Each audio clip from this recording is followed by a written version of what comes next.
Hello, you knuckleheads. This is UFC Hall of Famer Don Frye, the Predator, Otoko Juku. That means man of men. I'm here to do a lifetime story with the Hannibal TV. Get ready, get set. It's not going to be as exciting as some, but it's better than most. Don't miss it, or I'll come over there and kick your door down. This is Hannibal from thehannibaltv.com, and I'm here with MMA legend Don Frye, who was also a very successful professional wrestler in Japan, which some MMA fans might not know. To start this off, I guess you're in the hospital. Do you want to tell us why you're here, just for the fans, so they're not thinking it the whole interview? Yeah, they're going, what's going on? Not an angle, not shooting an angle. I screwed up again and broke the rods in my back for the second time. So it'll be the fourth time I broke my back. I don't know, but yeah, everything was going good, and then all of a sudden things are starting going downhill. And I went to see a doctor, having a regular appointment. He looked at the X-rays and the CAT scan. Said, "Get your butt to the ER right now." Then they put me in a surgery the next day. Well, you're lucky that you have good medical care here, and it sounds like damn right. God bless America. Yeah. So to start this off, you want to just tell us a bit about what your childhood was like? I had a great childhood. My dad was in the Air Force, you know, so we bounced around every year and a half, 2 years. My brother hated it, but it worked out good for me, because about the time I wore out my welcome, it's time to leave. Yeah. Yeah, so worked out perfect for me. What sports did you play when you were younger? I guess you wrestled, obviously. No, I didn't. I played, Pee Wee football, Little League T-ball, in Little League, and then I did a year of judo when I was stationed, or my dad was stationed at Langley Air Force Base. And then about the 8th grade, Coach Gashardo down there in Sierra Vista wanted me to go into wrestling, and I went out for one day. I said, "This ain't for me." So I went and found a place to go box. So I did, I boxed amateur for that year, and had one match. Got in the ring, knocked the guy down. He got up, broke my nose, and my mom decided my boxing career was over.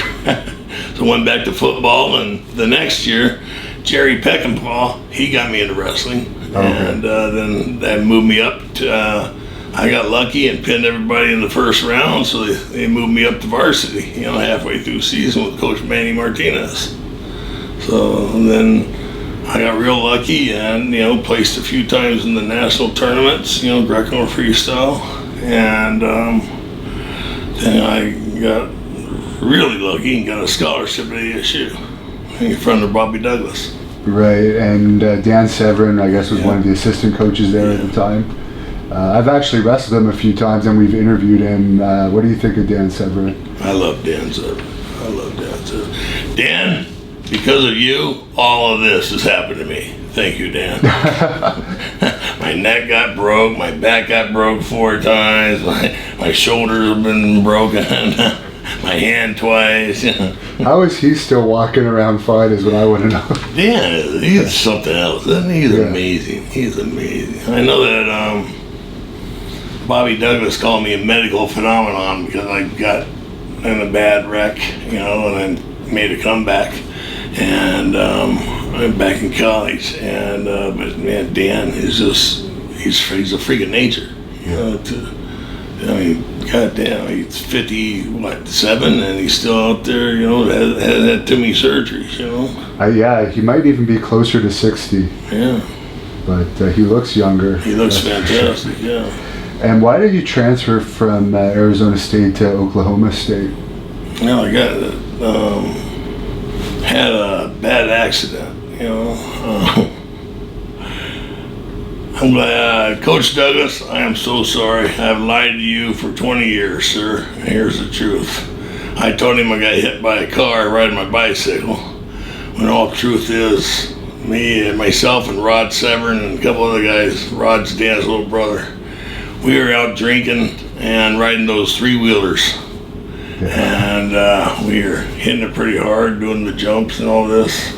And we're across the track, and these guys pulled up in their trucks, you know, when they get out and they have their suits and helmets on. I said, look at the little sissies, you know. Next thing you know, I take off, land, boom, boom, boom, boom. Broke my neck and didn't know it. I just thought I messed up my shoulder, but broke my neck that was the first time. And so that I wrestled, tried wrestling the rest of the year for Coach Douglas, but there was only one arm, you know, because it took this side.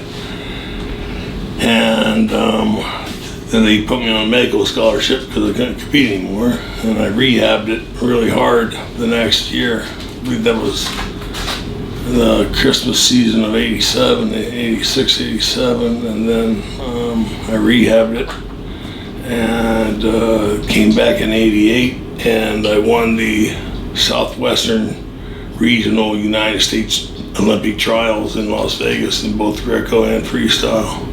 Wow. So, and then I took 5th in the nation. Goddamn Canadian beat me for 4th.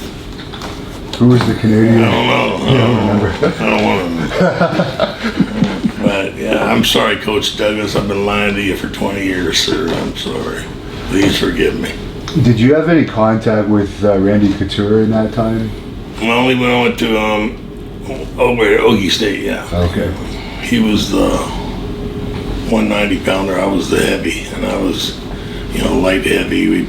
I had gotten married that summer, and you know, you don't have two pennies rubbed together, you know. And so my weight was about 205, 210, you know, so I wasn't very big heavy. I see. And then the marriage went to shit, and my wrestling went to shit, and I was voted off the team. Really? They took a vote on it? Wow. So is that when you had your one boxing fight at Pro? No, I had 8 boxing fights. Okay. What that is, I fought 1 or 2 underneath the name Don, and then I fought under JR, because JR is the name I used growing up. Okay. For junior. You know, so you can look that up, because Ann Evans and I looked that up last year. And I guess it must have disappointed him because he hasn't talked to me since. So why didn't you pursue that further? You just... I was no good. Okay. No good. I was good at catching punches. You know, yeah. But I didn't put any effort into it. So I got exactly what I deserved out of it. Put in nothing, so I got nothing. And how did you end up getting into MMA? I guess you started training with Severin a little bit.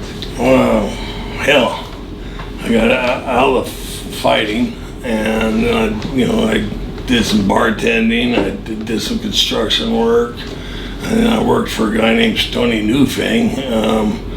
You know, he was a horseshoer, and then. Were you a firefighter as well? Yeah. And then somebody told me about the days office.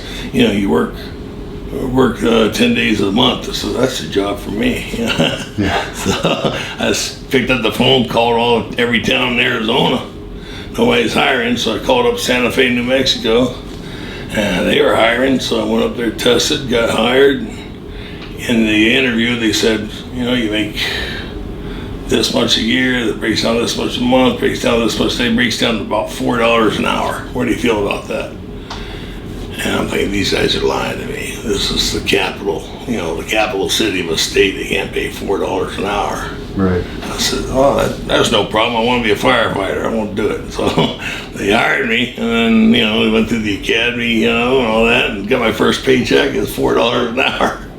So my wife worked at a pet store, and I worked at a pet store with her, and then we rented out a couple rooms in her house, and we still couldn't make it. So I had to pack up. I had to retire. It broke my heart, because those guys were great guys, you know. They were really great guys.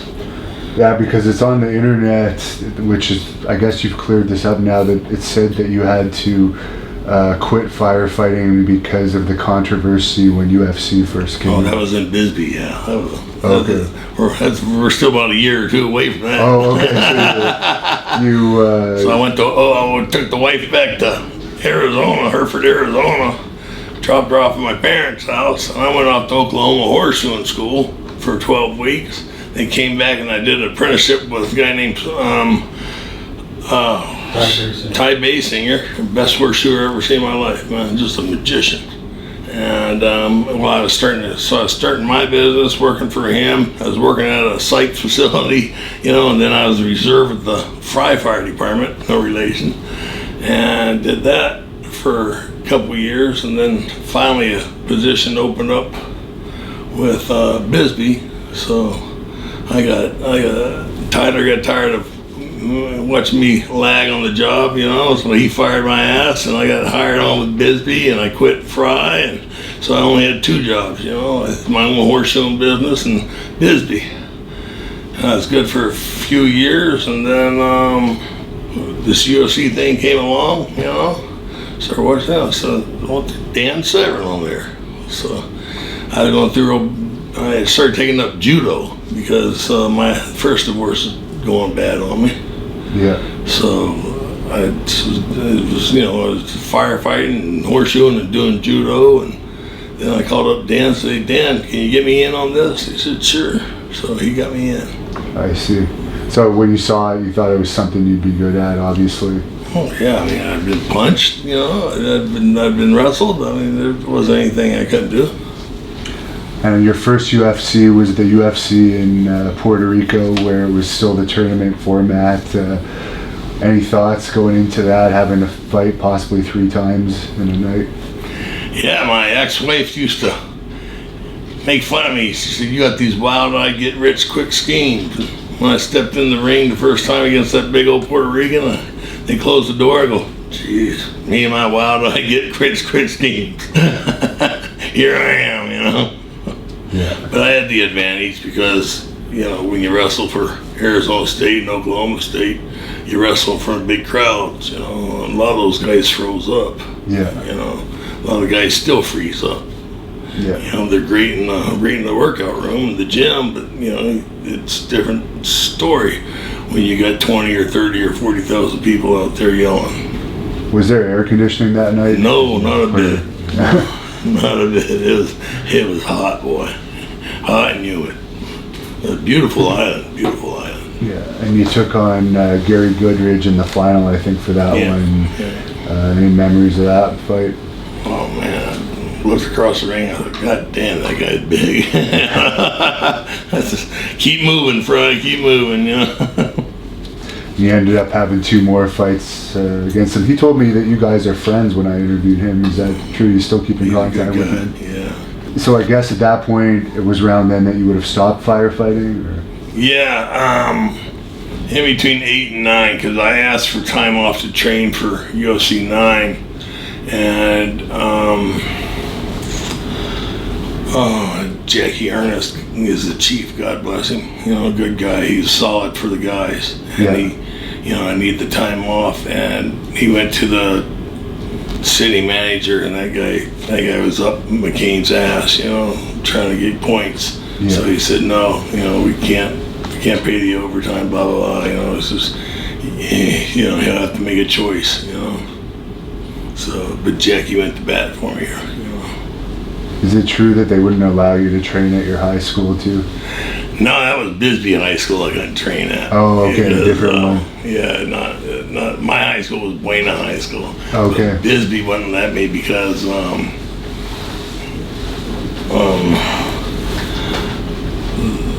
the wrestling coach's son. I started dating this girl who used to previously date the wrestling coach's son, and he was harassing her. I jerked him aside and said, don't be going down the road anymore. Don't be harassing her anymore, And he acted like a tough guy. He went and told Daddy. So Daddy said, you can't work out here anymore. So UFC 9, that you had a successful victory in that one. Could you see UFC was starting to get more popular then in a big arena in Detroit? If that's the first thing you thought, yeah, Cobo Arena, Joe Louis Arena. But then when they tell you, you can't punch, you're going to go to jail. They had that.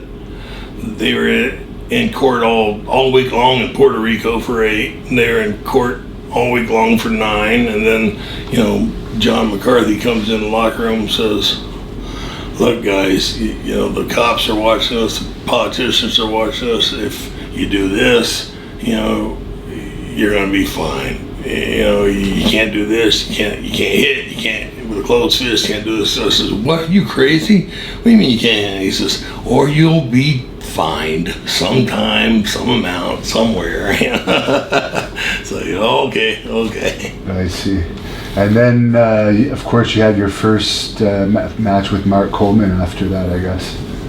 Yeah, he beat the hell out of me, didn't he? With a beautiful fight for him, huh? He said that that was one of the toughest fights he ever had, and he could sense every time he saw you after that, there was a lot of tension. Oh yeah, I hated him. I watched that fight every day, you know, for a year, I think. You know, it just ate away at me, and you know, just destroyed me. But you know, that's life. You know? Yeah. God bless him. He's a hell of an athlete. You know, him and Kevin Randleman. I think Kevin Randleman was the best athlete to ever be in that, you know, in that cage. You know, and Mark's real close up there. Mark was saying that you still wanted a third fight afterwards. Yeah.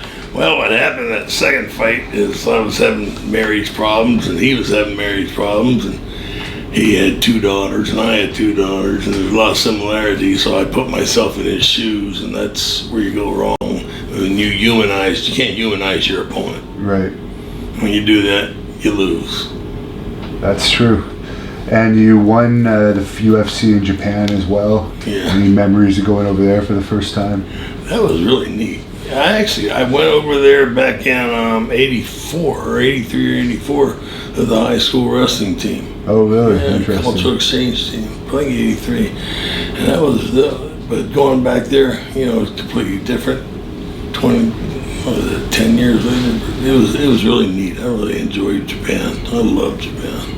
And you won the Ultimate 96. Any thoughts on that and your fight against Tank Abbott in that one? You know what? It's funny because my older brother Craig, you know, he's about 6'7". He says, "Whatever you do, dumbass, don't trade punches with him." You know? And I go out there lumbering. I step both heels down like a dummy. You know, and you see it plain as day on the tape. You know, heel, then bap, I'm right on my ass. I go. You know, you know, made he caught me flat-footed. You know, made the ultimate mistake. What do you think of him as a fighter? Because I think he's kind of underrated. He may not have trained the hardest, but he was. He trained. He lied about that. Yeah. He trained. You know, he trained. Yeah, hell, he was hard hitting. You know, goddamn, he bench pressed 600 pounds. Yeah, there's videos of it. Yeah, and then they had Jesse Reed training, so it doesn't matter up. He's sitting on a bar stool getting off, but yet he's benching 600 pounds, and Jesse Reed is training him. Yeah. Right? Which one is it? He's training. Exactly. He's training. Can't fake that. Yeah. He just said it was a good gimmick, you know. Oh, I'm just drinking and beating people up, you know. Yeah. That's what the people wanted back then. And when we interviewed him, he said that possibly he thought that Mark Hall may have thrown the match that he had against you. Not that Mark could have beat you, but he thought in that tournament that Mark may have just. Everybody's made that claim for 20-some years. Yeah. You know what? You got your ass kicked. Tank, accept it. You know, that's all there is to it. You know, geez Louise. I mean, Tank had an easy go. He had Cal Worsham, who, God bless him, he had almost died at UFC 9 6 months earlier. Right? Yeah. He had a punctured lung. Yeah. So, you know, how healed up you going to be after something like that? So, you know, they give him Cal, who's, you know, I mean, shit. You're walking around 25% with a wounded lung coming back after 6 months, you know, and then they give him Glass Jaw Joe the second round, you know. So they had it tapered for him to win. I see. And your fight with Ken Shamrock. I should have kept my mouth shut. You know, Ken impressed me. Ken impressed the hell out of me that fight. He really did. I was so impressed with him because, you know, I made the mistake of taking my back had just started going bad before that fight from the pro wrestling, so I made the mistake of taking an oxycodone, Vicodin, before the fight. And when you do that, it's like, you're in water up to your neck and you're breathing way up to your, because you're breathing water, you're moving slow, you can't think. And so I shouldn't have done that. I should have just waited the extra hour and did it after the fight, and sucked it up. I should have been a man about it, but I screwed up, and so, it was like fighting in reverse and blindfolded, Did anyone ever approach you about fighting Ken Shamrock in a pro wrestling match? No, nobody did. That probably would have drawn really well in Japan. Yeah, it would have been nice. How did you start? We actually did a match together, though. Oh, yeah? Yeah, him and I were tag teams against Muda and another fella. And it was pretty neat, because I think after the match he attacked me or I attacked him, I can't remember. Who was the one that brought you into wrestling? Into pro wrestling? Yeah. Brad Reagan, yeah. Brad's a great guy. Have you ever met Brad? No, I haven't. Oh, he's great. He's up there in Minnesota. Yeah. He worked for Vern, and Brad was 4th place in the Olympics, Canadian Olympics, Montreal in '76, and then he was on the, going to be a gold medal in '80. That we boycotted. That was his year. Did you already have a contract with New Japan by the time he started training you, or did you have to train in order to get hired? What's funny is, here comes Ken Shamrock back into my life. Yeah. They had signed Ken Shamrock because they wanted a fighter, an American bad guy, tough fighter, real fighter, shooter. And he took that contract and went to WWE, and obviously went that way. So I left them hanging high and dry. And Brad is, lifelong friends with Masa Saito, and worked with Antonio Inoki, Yeah. And so Masa-san and Nogi-san and Brad and geez Louise, I can't think of the fighter, the judo fighter, Ogawa. Okay. And Fujita. They all came over to meet me, and they flew me up there Brad called me on the phone. I'm sorry, I'm missing a big hole in this. Brad called up Jeff Blatnick, because Jeff and him were buddies from the wrestling, from the Greco. Yeah. Okay, Brad trained Jeff for the '84 gold medal. And so Brad called up late Jeff Blatnick and said, who do you have? And God bless Jeff, he recommended me. So then Brad called me up, and I spoke with Brad for 2 or 3 hours. And then they flew me up there, and we went out and had dinner, we all met, and it was like I knew these guys my whole life. It was really neat. So you were offered an extended contract, obviously you were there for a while. I worked on a handshake deal for first year, and it was a real good handshake deal. And then they signed me to a deal and burnt the bridge both ends. They got their money out of me then. Yeah. Is it true that Kurt Hennig had a role in your training as well? Oh yeah, Kurt was a great guy. Kurt was a great guy. Because Brad loved Kurt. They like brothers. It broke his heart when Kurt passed away. Brad's a great guy. He should have a book. He really should. Did Kurt ever play one of his famous ribs on you? Oh my God! Oh, he H-bombed me. We got on the plane in Minneapolis. Brad and Kurt and I got on the plane to go over there. He H-bombed me. I didn't wake up for 2 days, man. I don't remember going into the country, driving to the hotel. I don't remember anything for 2 days. Like, where the hell am I?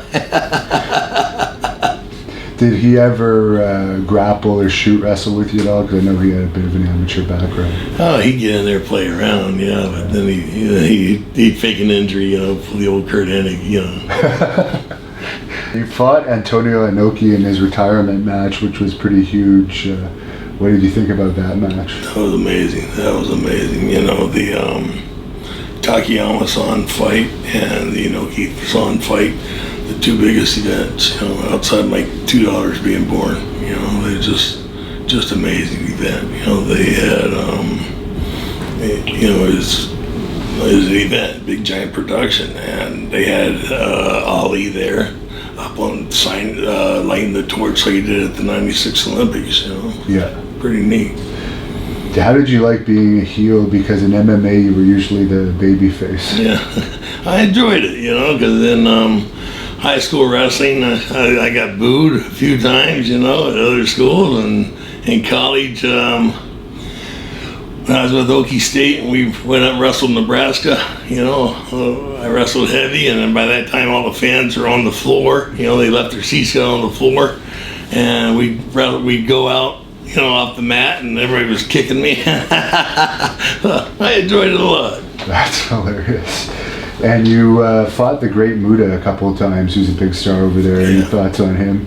Yeah, he's an amazing wrestler. You know, he super charismatic. Hell, he was the best worker on the planet at one time. You know, he's just amazing. I went over there just a few months back, you know, and Muda-san and I went and saw Takayama-san, you know, and... were you visiting or were you making an appearance? What do you mean? When you went back a few months ago to Japan? Yeah, it was a wrestling match. Oh, okay. I didn't really work much. Oh, you got in there, you're still getting in the ring? Yeah, I got in the ring, yeah, and, you know, got in there, and his Tenzan said, you know, they knew my back was bad, and so they said, well, just take me down, get on me, do the mount, and I'll get the ropes, you know, then we'll tag out. And then at the end of the match, I got Taya from Hawaii has got he's on my side, he is an 8-man tag. And so he's got the guy tied up, and Chono-san comes in with a chair. I take it away, and then I clock Taya. How did you like being involved in Chono's stable when you were doing that angle? Well, good. I'm back in Chono's stable. That was it. You're back in it now, Yeah. That was the angle. I betrayed Muto and went back to Chono. How were the fans over there? They must have taken care of you really well because you're both an MMA and a wrestling star. They were nice. The fans are fantastic over there, you know. And I hear that there's pretty good sponsors too. Yeah, everything treats you real good. Did you real friendly, you know? I mean, back when I was there for a fight one time,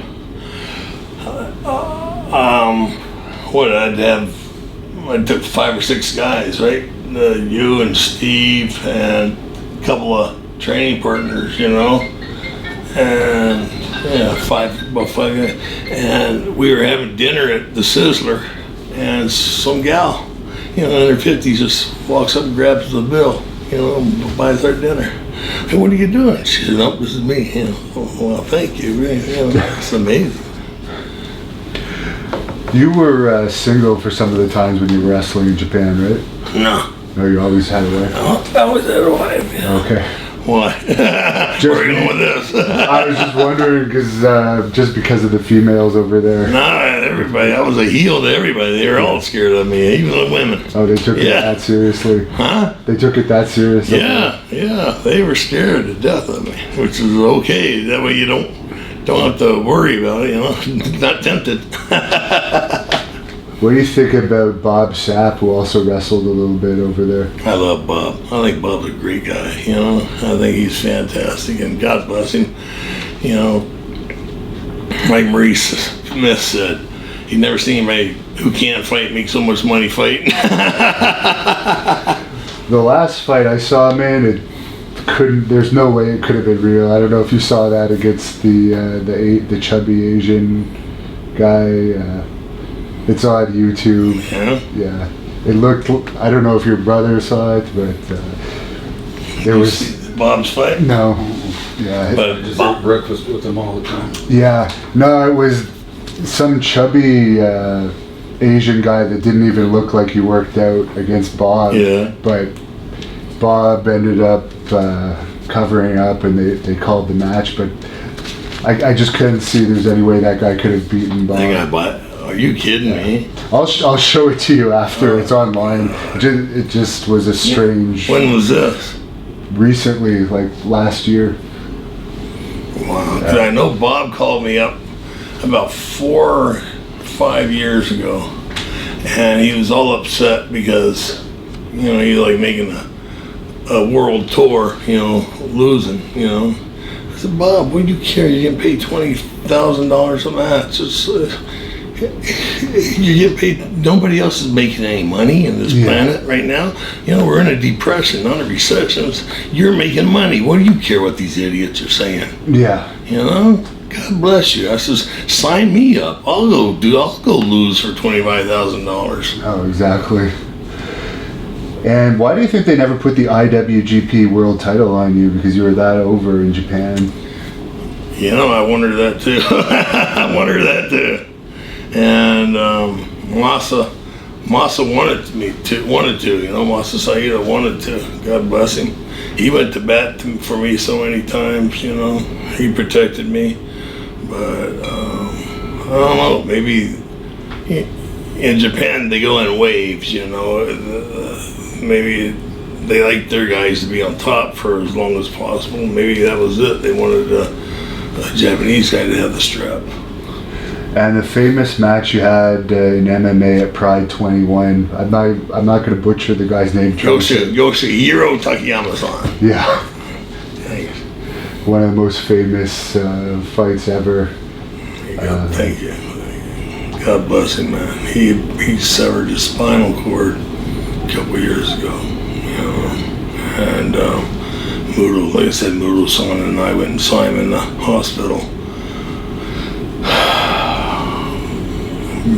What was that, February? A couple months ago, right? Just a couple months ago. Yeah. Yeah, God bless him. Is that one of the fights you took the most punishment in your career? Oh, yeah.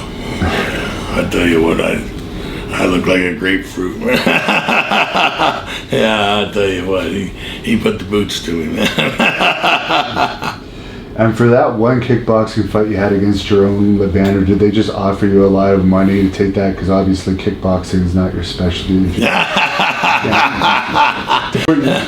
put it mildly, that's a nice way to end the interview, right? You know what? That was like 6 or 8 weeks after I'd fought Takayama, and I just at the Takayama fight. You know, when I saw him the other month, I said, "Man, you stole part of my soul. Can I have my soul back?" You know, I just wasn't. You know, after the Samurai fight, after the Takayama fight, it just wasn't the same, right? And so when it came time to do the LeBanner fight, I just sat out on the back porch and smoked a cigar, drank tequila, you know. And wonder what the hell I was doing, you know, but went over there and stole their money, you know. But yeah, I haven't been the same, you know, since those 2 fights. You know, fighting that guy took part of my soul. How did K1 treat you compared to Pride? They treat me a lot better, Let me tell you that for sure. Pride ripped me off. Pride lied. They owe me about $200,000. You know, once I thought it was $100,000, but then I got to counting it, and it was $200,000. You know, because they were supposed to pay your taxes, and then I did the last Pride fight, and it was the first time I ever recorded this. I think, you know, because you know you don't want to talk shit, but fuck that guy. You know, Saki Guevara, fuck you. You know, he cheated me out $200,000. You know, go to get paid the next day, you know, and he's not there. Anyway, he said he's on the phone. They gave me the phone. He says, "Oh, hi, Don-san." I says, "Yesterday, Japanese IRS come to our office looking for you." He says, "They're downstairs in the lobby right now waiting for you." So I had to go down there and, because they had to pay my taxes for me, like it was part of the deal. Right. So, I had to go down there and write them a check, get out of the country. That's terrible. Yeah. And your fight against Akibono, who was a huge star over there, that was a pretty good victory for you. Yeah, that was a good victory. Takayama-san messed up my shoulder, with that one knee, just one knee, and he destroyed my shoulder and messed up my back, and Akibono, so I went into the Akibono fight with a bad back and he broke it,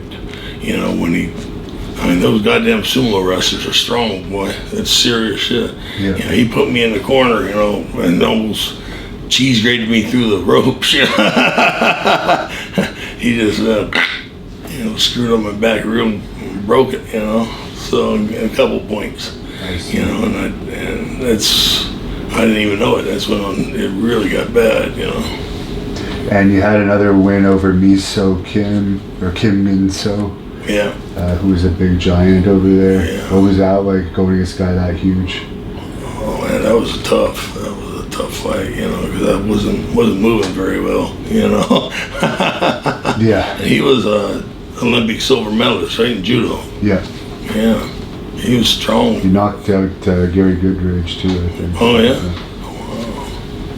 He was a hell of an athlete. Man. He was a hell of an athlete. To be to place in the Olympics, you gotta be. Yeah. And you mentioned to me before that superstar Billy Graham, who we interviewed, came to one of your fights. What are your thoughts on him? I love Super. He's just amazing, man. That guy is the original, promo guy. I love Terry Funk promos. I love Ric Flair promos. But Superstar's promos are off the charts. He give him a little spoon or something, he cut a promo on a spoon, Yeah, that's true. He does cut promos on everything. Well, he's a big fan of yours, and he came to one of your fights in Tucson a while ago, and he has nothing but good things to say about you. Is there any reason you think you didn't get over more or get more jobs in North America as a pro wrestler? I think I have a bad attitude, I didn't know how the game was played, I know too well that it's very political over here. Yeah. I wouldn't have wanted to work with NWO anyways, No. They were throwing around a lot of money in those days. Right, but it wouldn't have been worth the money. No. The crap that was going on back there. What was your favorite MMA fight that you had overall? Oh, heck. Probably the Takayama, that's a tie, because God bless Takayama, there's that, because he made me famous.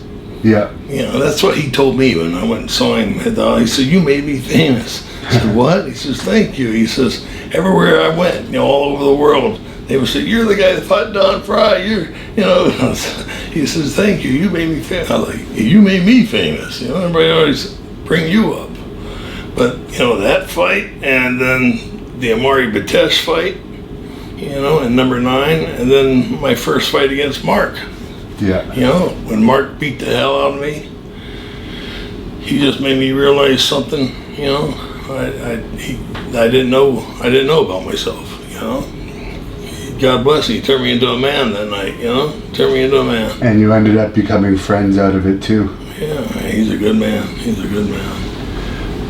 And there was a fiasco in 2007 at the Cow Palace where I guess you didn't get paid for an autograph signing.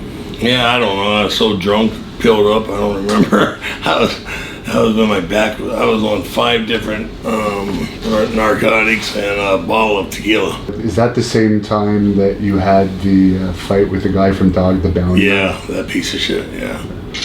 What was that all about? Like I said, I was so boogered up. You don't even know. Well, I know he was in there yelling at this whole room full of fighters. And he's yelling at everybody, and they're all sitting there curled up, letting him yell. And I finally said, "Fucking shut up," And I was in no position to tell anybody to shut up. We've all been there. Yeah.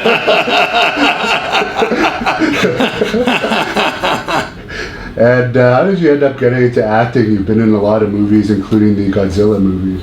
Oh man, was that neat or what, to be in a Godzilla movie? The 50th year anniversary, and that was the last Godzilla of a guy in a suit. Oh, really? Yeah. I didn't know that. Yeah. And after that was at Toho Studios, and they filled in the pool after that movie. You know, yeah, that was Ruhei Kanemaru-san. You know, was the director, and I guess he was just a fan of mine, and he wanted me to fight, and he wanted me to be in the movie, and he had that part, you know, and they looked for me, couldn't find me, and they finally found me. And then a couple of years ago, he called me up. He's in Hollywood now, and he called me up, and I went over and had lunch with him and his wife and 2 sons. And then he offered me a part in his new movie, and I had already had the back surgery scheduled back then. And him and another guy assistant director got in an accident on the way to the first day of filming, so I got delayed 2 weeks. And during that 2 weeks, I got my surgery, and then everything went to hell. And he didn't even know what happened to me for 2 years. Okay. Yeah.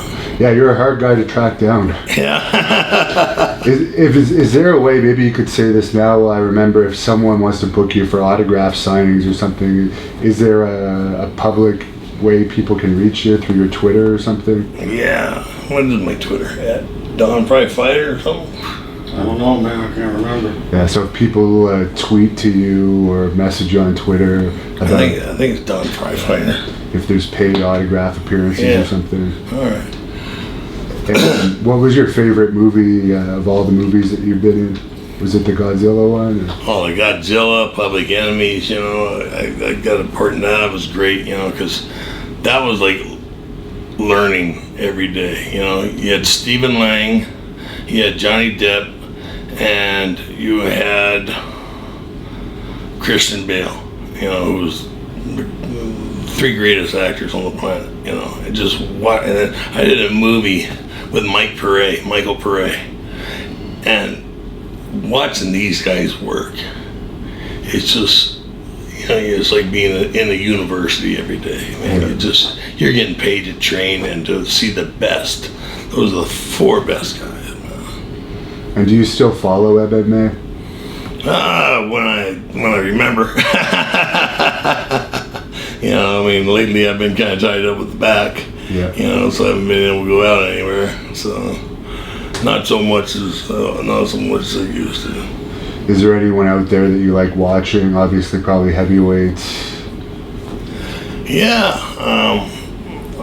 I love Stipe, man. I can't believe he lost, you know, and he should have a rematch. Should have been an immediate rematch, you know, and there's no reason for Cormier not to give it to him. I mean, to hell with holding out for Brock. Brock's a great athlete, you know, but he's not going to come back, you know. Oh, you don't think Brock's going to come back at this point? I don't think so. He's making good money, you know. He might, but the thing is... He is making better than good money. He's making huge money. Yes. Really? Yeah. God bless him, man. Yeah. Jeez. So why would you just set it up, you know? Apparently he made $10 million, not including bonuses, or including bonuses for his last MMA fight or something. Yeah. Lesnar, but wow, good for him. How would you have done against Lesnar, do you think?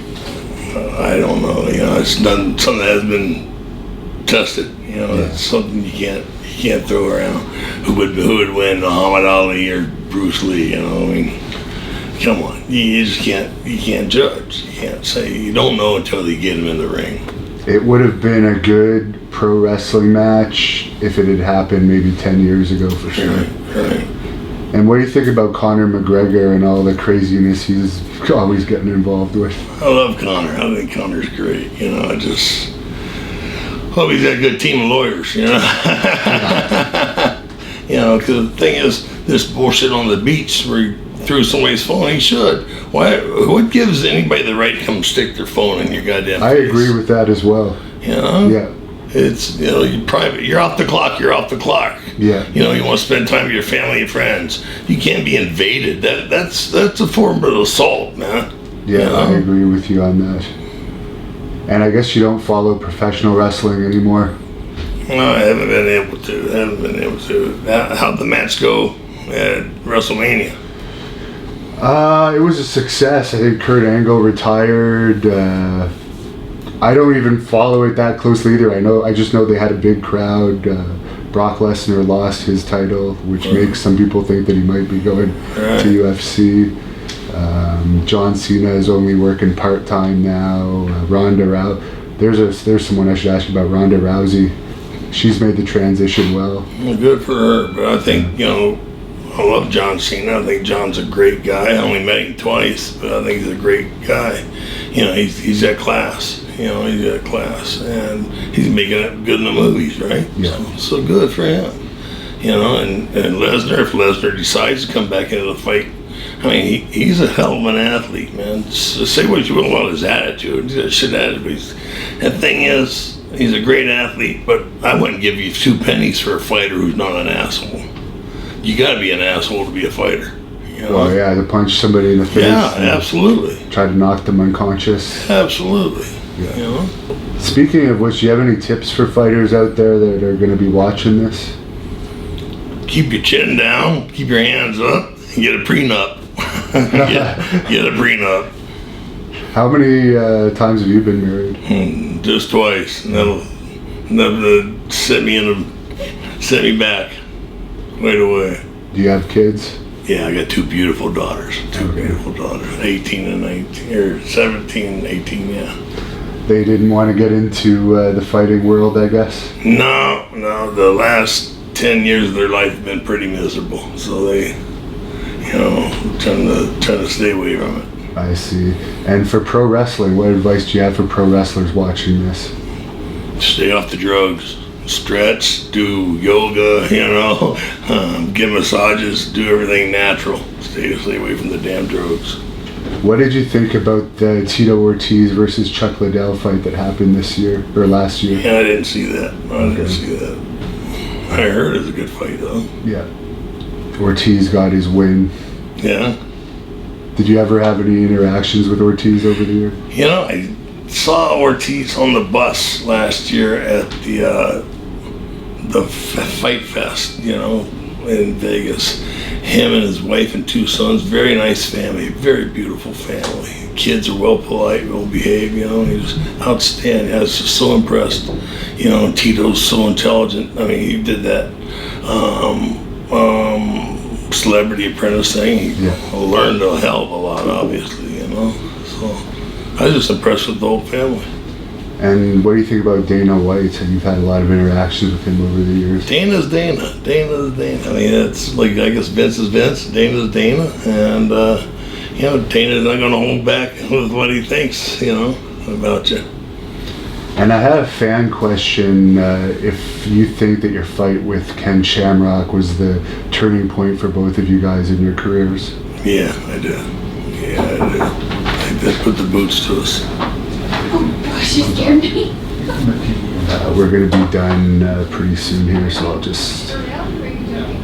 And what do you think about the evolution of MMA from when it started back when you were there at the very beginning in UFC 8 to how huge it's become now? It's amazing, but Brian Johnson and I were just here earlier, and we were discussing it, and the trainers are making the same damn mistakes, now that they made 20 years ago. Most of these fighters going straight in, and they're straight back rather than working the circle. I mean, even Ronda Rousey went straight in, and so she got knocked out. Judo is a circular. Wrestling is a circular. Boxing's a circular, and these people are going straight in and getting knocked flat on their ass. Yeah. So do you think they should look for angles more, work on their footwork? Oh, they gotta improve their footwork by far, Rocco Ciatoli, he was my hands guy, he's the one who worked on, what's that kid's name? Who's that other kid from Tucson? The world champion for what beat the California kid. It's not coming to me, but You also trained him? No, Rocco did. Yeah, Rocco trained him. What's his name? Lucky I remember yours. Man, no shit. And do you have any message for all your fans that have been following you over the years? Yeah, thank you very much. Thanks for not forgetting me. You know, that's everybody's like, does it bother you when people come up to you at the store or the restaurant or anything? No, it doesn't bother me when they don't. What are some of your best lifts in the gym? Because you were a pretty muscular guy at your peak, still are. Hell, partner, I can't remember a damn thing. That was such a different life. After I had that stroke and that coma, I forgot so much. Do you think that's related to your fighting? Because Tank Abbott actually had a stroke in recent years as well. I don't know if you've seen him, but he's thin now. Yeah. Yeah. How's he doing? He's not doing well, unfortunately. Oh, shit. Yeah. But what's his name? Oh, he's a lightweight guy. that's probably why I didn't know, because I don't follow the lightweights. Are these people from Arizona? Supposed to be. Well, there's none of these guys. This is Phoenix area. Guys from Floyd Wells, Tucson, Floyd Wells. I can see his face. He fights like Billy Conn used to fight. He comes in and out. He fought TJ and he fought California Kid. He pitter patters, comes in and out. Yeah, it's not coming to me. What the fuck is that guy's name? Did you ever fight Josh Barnett or wrestle against him? I wrestled Josh, yeah. In Japan? Yeah. He's doing pretty well for himself these days in acting and wrestling. Yeah? Yeah. He's a commentator for New Japan for the U.S. Yeah, I read in Meltzer's magazine, they cut him loose though, right? Oh, I didn't know that. That could be possible. Yeah, he's not happy about that. Okay. But he's signed with Bellator, so he's okay now. Yeah. How old were you when you had your final MMA fight? I think that was in 2011, back. I had my 5th back surgery in May 2011, and then I think it was October 2011. So, I don't know how old I was, 46 or what? And obviously you've had a lot of injuries. Any advice to fighters out there watching this about ways to possibly take care of injuries? I don't have any advice. If you get hurt, stop. Take some time off. That's my thing. I didn't. When you got hurt in Pride, you had to go. They had people fill your space, like that. So you had to go, man. Whether you're hurt or not. None of these. Not like today. They get a sniffle. They call off. Yeah. They'll replace your ass. You're just a commodity. How are your knees holding up? Knees are good. Yeah. They're good. Yeah, thank God. Did you do a lot of running in your training for cardio back when Yeah, and I hated every bit of it. Yeah. How about you? I don't mind the running, but I don't like burpees. Yeah. That's the worst for me. My thing about training was just thinking about doing it, Yeah. Once you do it, once you're in it, you're okay, but man. Who was your favorite trainer over the years? Steve Owen. He's the guy who trained me for, all my successes. And, he's a multi-time judo national champ, I don't know if he's world or not, but he's right up there. He's one of the most respected guys in judo. And what's your best advice? I know you were a wrestler, but I'm also a wrestler that's done some kickboxing, but for a wrestler going into MMA, what's your best advice for them? I would take judo and Muay Thai. Muay Thai? Yeah, I think wrestling, judo, Muay Thai pretty much will handle it all. Excellent. Well, thanks a lot for doing this interview with us. I'm sorry that you've had this back issue, but I'm glad that you're being taken care of here. I'm sorry I ruined your interview, partner. Hey, it's still good. I still got it. That's good. Yeah. I'm sorry if I owe you another one. If you know. Well, you know what? If I'm ever back in Arizona, which I hope I am, because it's a beautiful place, I'll definitely try and get in contact with you again. All right. Any last message you want to say to close this off? Thanks for putting up and listening to me, and sorry I wasn't anywhere near as good as Superstar Billy Graham. I probably put you to sleep compared to that guy. At least yours was under Mark Coleman's 3-hour record interview. You were very straight to the point with your answers. Oh, yeah? Mark evaded? Yes. We got long, detailed answers. It's not a bad thing, but he definitely went into a lot of detail. Yeah. How about Soup? How did that one go? Oh, that was great. Yeah. He's fantastic. Tank Abbott was actually really good too. Really? Yeah. But he was shooting on people. Oh, yeah. Yeah, yours is a very friendly one. What did he say about me? Tank didn't say anything bad about you, but he was just like, he was going off on Ronda Rousey, McGregor, Dana White, various wrestlers. Yeah. He's in a bit of a cranky mood, but his health is not doing well at all. Yeah, what happened? He had 5 strokes or what? He says he had 5 strokes and kidney issues. His liver was transplanted or something. Oh, okay. Yeah, from the drinking caught up to him, I guess. But he was literally asleep when I came, and it looked like he was almost gonna fall back to sleep as soon as I was done. He was up for the interview, but like he just doesn't have much energy. He was propped up by pillows. His wife kind of had to prop him up, like he couldn't sit up straight on his own. So it was kind of sad to see. But he was as feisty as ever. Yeah, I like Tank, man. I really do. 'Cause he's a straight shooter, man. Oh yeah. Yeah, his is one of the best interviews in popularity I've ever done. Really? Yeah. He's got a lot of fans out there. Cool. So it's all on the net right now then? Yeah. Oh, Yeah. cool. I got the card, dude. Oh yeah, I gave you the car. Yeah, you Cool. can look up the Tank one.